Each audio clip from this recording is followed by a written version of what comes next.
नमस्कार, दिल से दिल तक हेल्दी हार्ट टॉक शो पर आप सभी का बहुत स्वागत है। आपके साथ हूं मैं लवीना राज। दिल से दिल तक हेल्दी हार्ट टॉक शो हर भारतीय को हृदय रोग के बारे में शिक्षित और साथ ही जागरूक करने की एक पहल है। आंकड़ों की अगर माने तो आंकड़े ये बताते हैं कि भारत में पश्चिमी देशों के मुकाबले लोग 10 साल पहले ही हृदय रोग से पीड़ित हो जाते हैं और इसके अलावा भारत में हर 33 सेकंड में एक आदमी की हार्ट अटैक की वजह से मृत्यु भी हो जाती है।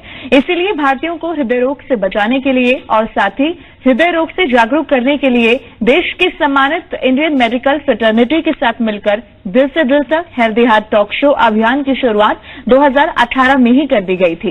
दिल से दिल तक हेल्दी हार्ट टॉक शो को लाखों ऐसे भारतीय हैं जिन्होंने सराहा है और हजारों भारतीय इस अभियान से जुड़े भी हैं, जिसे देखते हुए हर रविवार को दोपहर 12:30 बजे जी हिंदुस्तान के मंच पर भारत के सुप्रसिद्ध हृदय रोग विशेषज्ञ एकजुट होते हैं और हेल्दी हार्ट लाइफस्टाइल के बारे में चर्चा करते हैं।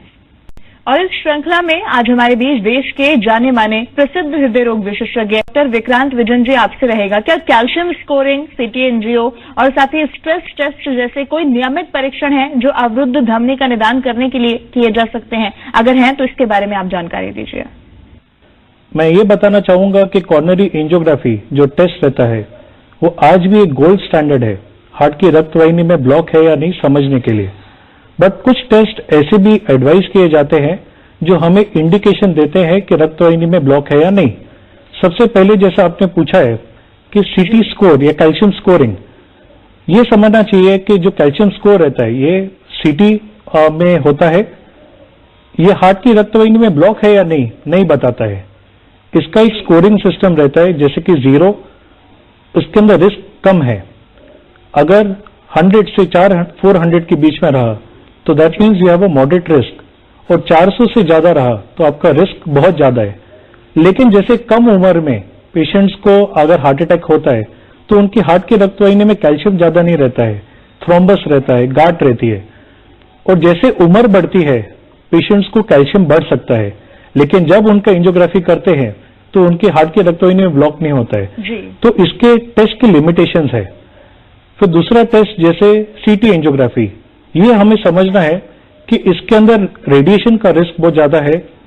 काफी डाई दिया जाता है जो किडनी के ऊपर असर पड़ सकता है।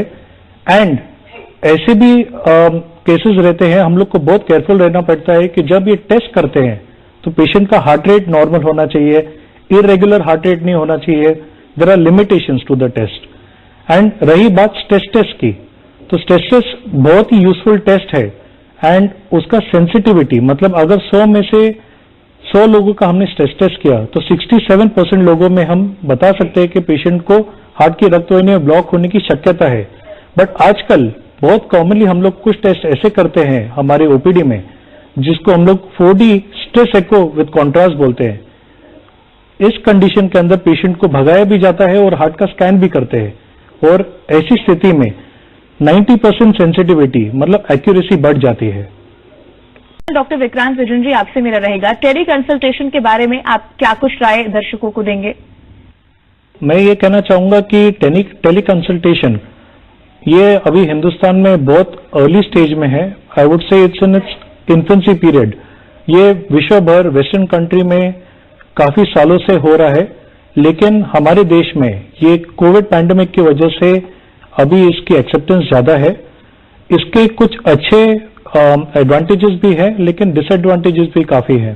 सो बेसिकली कभी भी अगर पेशेंट को कोई इमरजेंसी रहती है, अक्यूट इमरजेंसी जैसे कि चेस्ट पेन, स्वेटिंग, तो ऐसी कंडीशन में ये पॉसिबल नहीं है। सबसे बड़ा डिसएडवांटेज टेली कंसल्टेशन का ये है कि डॉक्टर पेशेंट को डायरेक्टली नहीं देखता है, फिजिकल या क्लिनिकल एग्जामिनेशन पॉसिबल नहीं है, तो काफी टाइम प्रॉब्लम्स बढ़ सकती है। ये एक अच्छा माध्यम है, जैसे सर ने बताया है कि कोविड के समय में अगर पेशेंट को कुछ तकलीफ है तो वो डॉक्टर से टेली कंसल्टेशन कर सकते हैं एंड इससे डॉक्टर्स और नर्स या स्टाफ को भी रिस्क कम है। लेकिन इसके कुछ और भी डिसएडवांटेजेस है जैसे कि मेडिकल लीगल प्रॉब्लम्स। सो अगर मुझे पूछेंगे तो मैं कभी भी यही कहूंगा कि फिजिकल एग्जामिनेशन या डॉक्टर को डायरेक्टली मिलना, स्पेशली अगर आपको बहुत ज्यादा तकलीफ है, ये आज भी सबसे बेस्ट माध्यम है। एंड इसके लिमिटेशंस भी है, जैसे कि ये इतना एक्सेसिबल नहीं है। इंटरनेट होना या अच्छा फोन होना, स्मार्टफोन होना, ये सब नेसेसिटी रहती है, ये सब कम्युनिकेशंस के लिए भी। So we are I think in the growing phase, but जैसे समय बढ़ेगा ये ज्यादा एक्सेप्टेड ट्रीटमेंट रहेगी, एक कम्युनिकेशन मेथड रहेगा। प्रशांत विजन जी, आप क्या संदेश, क्या राय हमारे दर्शकों को देंगे? तो हमने ये देखा है कि सेकेंड वेव जो कोविड की आई थी, एक तो जिनको ऑलरेडी पहले हार्ट का प्रॉब्लम था उनके अंदर भी इंसिडेंस और जनरल पॉपुलेशन में भी हार्ट प्रॉब्लम्स बहुत ज्यादा बढ़ी है। तो जिनको ये तकलीफ हुई है तो उनको अपने हार्ट स्पेशलिस्ट को मिलना चाहिए। एंड काफी टाइम हम लोग कोई पैकेज करते हैं जिसके अंदर बहुत मिनिमम टेस्ट होते हैं, तो इट इज बेटर कि आप अपने कार्डियोलॉजिस्ट को मिलके अप्रोप्रिएट टेस्टिंग, जैसे कुछ blood test, lipid level, cholesterol कैसा है, शुगर्स कैसे है, स्ट्रेस टेस्ट, उनके एडवाइस के हिसाब से लीजिए, क्योंकि वो बहुत इंपॉर्टेंट रहता है। Other important thing is vaccination लेना बहुत जरूरी है।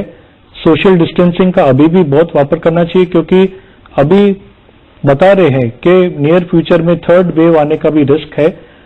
दूसरी इंपॉर्टेंट चीज ऐसी है कि हमें अच्छा इंश्योरेंस लेना चाहिए, क्योंकि आगे जाके कभी किसी को कुछ तकलीफ होती है तो काफी हेल्थ रिलेटेड इश्यूज उससे भी सॉल्व हो सकते हैं, हम अच्छे से अच्छी ट्रीटमेंट ले सकते हैं। बिल्कुल। तो हृदय को स्वस्थ कैसे रखा जाए, इस पर आज हमारे दर्शकों के साथ महत्वपूर्ण जानकारी साझा करने के लिए आप सभी का बहुत बहुत शुक्रिया। हमें पूरा यकीन है कि हमारे दर्शकों को महत्वपूर्ण जानकारी जो मिली है और आप सभी के द्वारा दी गई जानकारी का हमारे दर्शक पालन भी कर सकेंगे। अधिक जानकारी के लिए लॉग इन करना ना भूलें फेसबुक पेज दिल से दिल तक हेल्दी हार्ट पर। आप सभी दिल से दिल तक हेल्दी हार्ट अभियान से यूट्यूब, इंस्टाग्राम और साथ ही ट्विटर के माध्यम से भी जरूर जुड़ सकते हैं। लॉग इन करना ना भूलें।